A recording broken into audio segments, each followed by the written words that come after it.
Here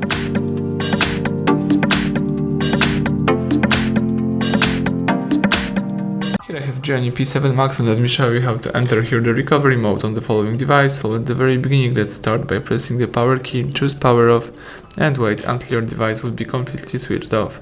Then you need to use the following combination of keys, power key and volume up. Let's hold down together those two keys, power key and volume up. Keep holding both keys and release them as soon as GIONEE pops up, GIONEE logo. So let me show you. Now you can release both keys. The GIONEE logo pops up, so let's wait. And this is the Android system recovery. Here you can read some hidden information about your device, about your system, and you can navigate here by using volume keys and confirm options by pressing power key.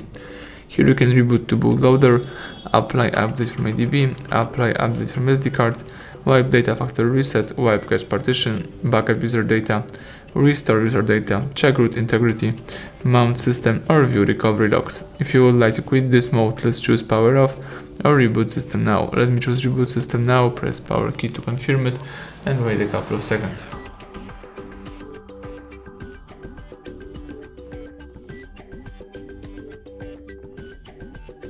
Alright, the home screen pops up. Now you can unlock the device and start using your phone in a normal way. Thank you for watching. Please subscribe our channel and leave thumbs up under the video.